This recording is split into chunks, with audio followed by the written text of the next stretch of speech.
ദുരന്തങ്ങളെ എങ്ങനെ രാഷ്ട്രീയമായിട്ട് ഏറ്റവും നന്നായി മുതലെടുപ്പ് നടത്താമെന്നുള്ളതിൽ ഏറ്റവും വിജയം കൈവരിച്ച ഒരു രാഷ്ട്രീയ പ്രസ്ഥാനമാണ് CPM-ഉം LDF-ഉം. 2024 ജൂലൈ മാസമാണ് കേരളത്തിലെ ഞെട്ടിച്ചുകൊണ്ട് മുണ്ടക്കൈ ചൂരൽമലയിൽ ഉരുൾപൊട്ടലും തുടർന്നുണ്ടായ മണ്ണിടിച്ചിലിൽ 200-ലധികം ആളുകൾ മരണപ്പെടുകയും കേരള ചരിത്രത്തിലെ ഏറ്റവും വലിയ ദുരന്തമായിട്ട് മുണ്ടക്കൈ ചൂരൽമല മാറുകയും ചെയ്തത്.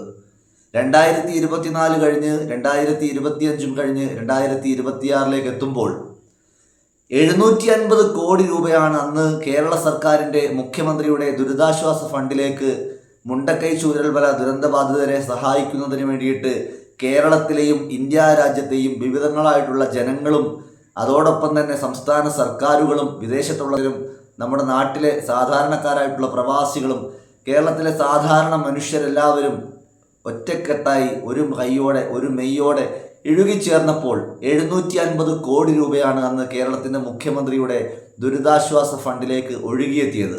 എന്നാൽ 750 കോടി രൂപ മുഖ്യമന്ത്രിയുടെ ദുരിതാശ്വാസ നിധിയിലേക്ക് എത്തിയപ്പോൾ 2 വർഷം പിന്നിടുമ്പോൾ കേരളത്തിൻ്റെ മുഖ്യമന്ത്രിയും കേരളത്തിൻ്റെ ഭരണകൂടവും മുണ്ടക്കൈ ചൂരൽമല ദുരന്ത ബാധിതർക്കായി എന്തു ചെയ്തു എന്നുള്ള ഒരു തിരിഞ്ഞുനോട്ടം നടത്തുമ്പോൾ തിരഞ്ഞെടുപ്പിൽ വിജയിക്കുന്നതിന് വേണ്ടി നിയമസഭാ തിരഞ്ഞെടുപ്പ് മുന്നിൽ കണ്ടുകൊണ്ട് 178 വീടുകളുടെ താക്കോൽദാനം നടത്തിക്കൊണ്ട് കേരളത്തിലെ ജനങ്ങളുടെ കണ്ണിൽ പൊടിയിടുകയാണ് CPM ചെയ്യുന്നത്. അതിനായിട്ട് കോടിക്കണക്കിന് രൂപയുടെ PR വർക്കുകൾ വിവിധങ്ങളായിട്ടുള്ള ചാനലുകളിൽ, പ്രത്യേകിച്ചും കഴിഞ്ഞ കുറച്ചു കാലങ്ങളായിട്ട് CPM-നും ഇടതുപക്ഷ ജനാധിപത്യ മുന്നണിക്കും വേണ്ടി കുഴലൂതുന്ന ചില ചാനലുകളെ വിലക്കെടുത്തുകൊണ്ട് വലിയ PR വർക്കാണ് നടത്തിക്കൊണ്ടിരിക്കുന്നത്. ഇതിൻ്റെ യാഥാർത്ഥ്യം നമ്മൾ മനസ്സിലാക്കണമെങ്കിൽ കഴിഞ്ഞ 2 വർഷക്കാലം കൊണ്ട് 750 കോടി രൂപ സംസ്ഥാന ഗവൺമെൻറ്റിന് ലഭിച്ചിട്ട് വെറും 178 വീടുകൾ കൊടുത്തിട്ടുള്ള ഈ ഇടതുപക്ഷ ഭരണത്തിൽ മുസ്ലിം ലീഗ് എന്ന് പറയുന്ന ഒരു രാഷ്ട്രീയ പ്രസ്ഥാനം സർക്കാരിൻ്റെ യാതൊരു സാമ്പത്തിക സഹായങ്ങളും ഇല്ലാതെ തന്നെ 105 വീടുകളുടെ നിർമ്മാണവുമായിട്ട് മുന്നോട്ട് പോകുന്നു. അതിൻ്റെ ആദ്യഘട്ടമായിട്ട് 51 വീടുകളുടെ താക്കോൽ ദാനം ചെയ്ത് അതിൽ ഹിന്ദുവെന്നോ മുസൽമാനെന്നോ ക്രൈസ്തവനെന്നോ ജാതിമത ഭേദമന്യേ മനുഷ്യർക്ക് വീട് വെച്ച് നൽകിക്കൊണ്ട് ഒരു അവിസ്മരണീയമായ അത്ഭുതകരമായിട്ടുള്ള മുന്നേറ്റമാണ് ഈ മേഖലയിൽ മുസ്ലിം ലീഗ് നടത്തിയത്. അതോടൊപ്പം തന്നെ വിവിധങ്ങളായിട്ടുള്ള രാഷ്ട്രീയ പാർട്ടികൾ, അവിടുത്തെ MP ആയിട്ടുള്ള പ്രിയങ്ക ഗാന്ധി, മുൻ MP-യും ഇന്ത്യയിലെ പ്രതിപക്ഷ നേതാവായിട്ടുള്ള രാഹുൽ ഗാന്ധി അടക്കമുള്ള ആളുകൾ വിവിധങ്ങളായിട്ടുള്ള സംസ്ഥാന ഗവൺമെൻറ്റുകളെ കൊണ്ട് കോടാനുകോടി രൂപയാണ് സംസ്ഥാന സർക്കാരിനും ഇതുമായി ബന്ധപ്പെട്ട് സ്വരൂപിച്ച് നൽകിയത്.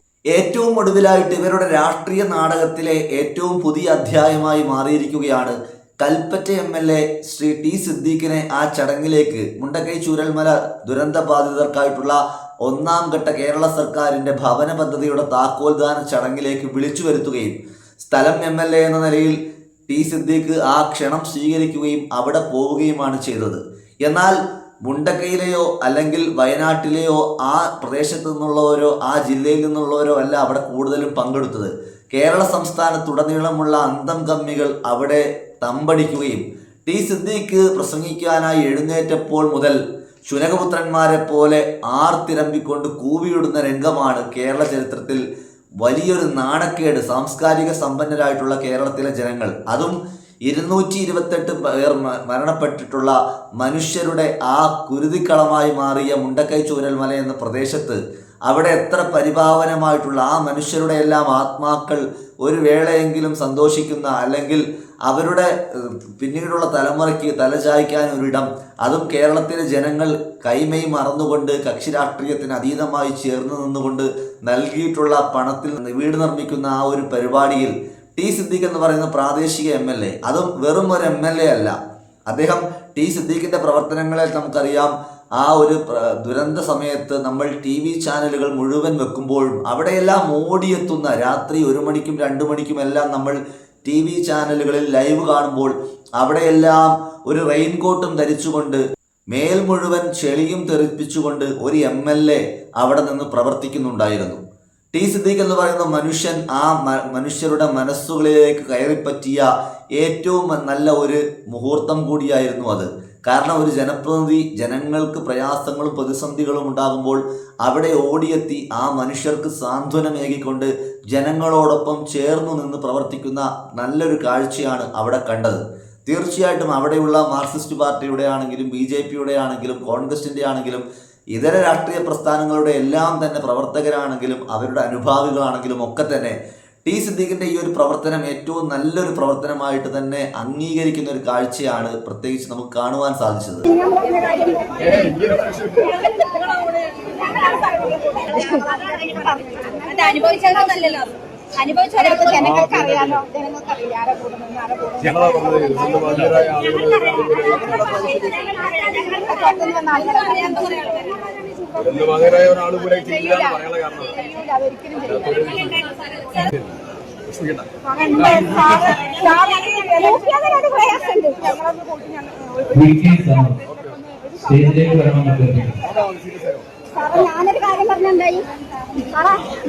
അതോടൊപ്പം തന്നെ ഈ ദുരന്തത്തിന് ശേഷം അവിടെയുള്ള ജനങ്ങളുടെ പുനരധിവാസത്തിൽ അവർക്ക് വാടക നൽകുന്നതിന്, അവർക്ക് വാടക വീടുകൾ അറേഞ്ച് ചെയ്ത് നൽകുന്നതിൽ, ആ അറേഞ്ച് ചെയ്ത് നൽകിയ വീടുകളുടെ വാടക കൃത്യമായിട്ട് കൊടുക്കുന്നതിന് ഗവൺമെൻറ് പോലും അത് കൊടുക്കാതിരുന്ന സമയത്ത് തൻ്റേതായിട്ടുള്ള ഇടപെടലുകളിലൂടെ രാഹുൽ ഗാന്ധിയെയും പ്രിയങ്ക ഗാന്ധിയെയും ഒക്കെ സമീപിച്ചുകൊണ്ട് അവർക്ക് ആ വാടക സ്വരൂപിച്ച് നൽകുന്നതിൽ, അതോടൊപ്പം തന്നെ നൂറുകണക്കിന് വിദ്യാർത്ഥികൾ അമേരിക്കയിലും ലണ്ടനിലും ജർമ്മനിയിലുമൊക്കെ വിദേശത്ത് പഠിക്കുന്ന വിദ്യാർത്ഥികൾ ഉണ്ടായിരുന്നു.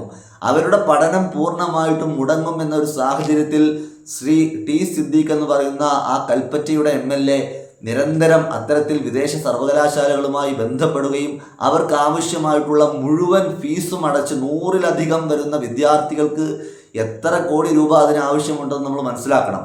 അവർക്കെല്ലാം പഠിക്കുവാനുള്ള എല്ലാ സൗകര്യങ്ങളും ഉറപ്പുവരുത്തി. അതോടൊപ്പം തന്നെ അവിടെയുള്ള മുഴുവൻ കുട്ടികൾക്കും, ഇന്ത്യയിലടക്കം പഠിക്കുന്ന മുഴുവൻ കുട്ടികളുടെയും വിദ്യാഭ്യാസത്തിന് യാതൊരു കോട്ടവും തട്ടാതെയുള്ള പ്രവർത്തനങ്ങളുമായിട്ട് ടി സിദ്ദീഖ് MLA മുന്നോട്ട് പോയി.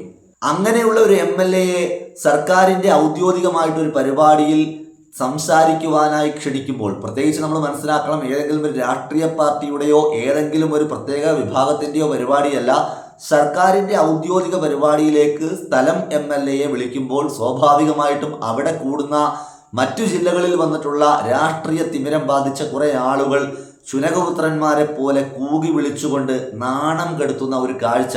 പക്ഷേ ഇതിലൂടെ നാണം കെട്ടത് ഇടതുപക്ഷത്തിൻ്റെ സംസ്കാരവും അതോടൊപ്പം തന്നെ ഇടതുപക്ഷ ജനാധിപത്യ മുന്നണി പൊതുവായിട്ട് കേരളത്തിൽ ഉയർത്തുന്ന നെഗറ്റീവ് പൊളിറ്റിക്സും 2026 നിയമസഭാ തെരഞ്ഞെടുപ്പിൽ തോറ്റു തുന്നം പാടുമെന്ന രീതിയിലേക്കുള്ള പഞ്ചായത്ത് തെരഞ്ഞെടുപ്പിൻ്റെ ഫലസൂചനകളും മറ്റും വന്നപ്പോൾ വിരളി പൂണ്ട സഖാക്കന്മാരുടെ ഏറ്റവും വളരെ മോശകരമായിട്ടുള്ള ഒരു പ്രവണതയാണ് നമുക്ക് അവിടെ കാണുവാൻ സാധിച്ചത്. കാരണം ഇത്തരത്തിലൊരു ക്ഷണം സ്വീകരിച്ച് മറ്റൊരു രാഷ്ട്രീയ പാർട്ടിയിൽപ്പെട്ട ആളാണെങ്കിലും ആ ഗവൺമെൻറ്റിൻ്റെ ഔദ്യോഗിക പരിപാടി എന്ന നിലയിൽ ആ മാന്യത കൽപ്പിച്ചുകൊണ്ട് മുഖ്യമന്ത്രി അടക്കം ഇരിക്കുന്ന വേദിയിലേക്ക് വന്ന സിദ്ദീഖ് സംസാരം ആരംഭിക്കുമ്പോൾ മുതൽ വലിയ കൂവലാണ് സദസ്സിൽ നിന്നും ഈ പറയപ്പെടുന്ന സഖാക്കന്മാരുടെ ഭാഗത്തു നിന്നും ഉണ്ടായത്. സാധാരണയായിട്ട് പൊതുപരിപാടികളിൽ കേരളത്തിൻ്റെ മുഖ്യമന്ത്രിയായിട്ടുള്ള പിണറായി വിജയൻ സംസാരിക്കുമ്പോൾ ആ മൈക്കൊന്ന് കംപ്ലൈൻ്റ് ആയാലോ, ആ മൈക്കിൻ്റെ ശബ്ദം കുറഞ്ഞാലോ, വേദിയിലോ സദസ്സിലോ ഒരാളെങ്കിലും സംസാരിച്ചാലോ പൊട്ടിത്തെറിക്കുന്ന, കടക്കുപുറത്ത് എന്ന് ആക്ഷേപിക്കുന്ന പിണറായി വിജയനെ പോലെയുള്ള ഒരു മുഖ്യമന്ത്രി, ഒരു MLA, കേരളത്തിലെ തിരഞ്ഞെടുക്കപ്പെട്ട 140 MLAമാരിൽ ഒരാളായിട്ടുള്ള ഒരു MLA സംസാരിക്കുമ്പോൾ ആയിരക്കണക്കിന് മനുഷ്യർ രാഷ്ട്രീയ ലക്ഷ്യത്തോടു കൂടി വിവേകമില്ലാതെ ഇത്തരത്തിൽ കൂവി വിളിച്ചപ്പോൾ അവരോട് അടങ്ങിയിരിക്കുവാനോ നിശബ്ദത പാലിക്കാനോ ആ ചടങ്ങിൻ്റെ അധ്യക്ഷനായിട്ടുള്ള റവന്യൂ വകുപ്പ് മന്ത്രി രാജനടക്കമുള്ള ആളുകൾ ആ വേദിയിൽ ഇരുന്നു കൊണ്ട് ആഹ്ലാദിക്കുന്ന മുഖഭാവത്തോടു കൂടി അവിടെ ഇരിക്കുകയായിരുന്നു.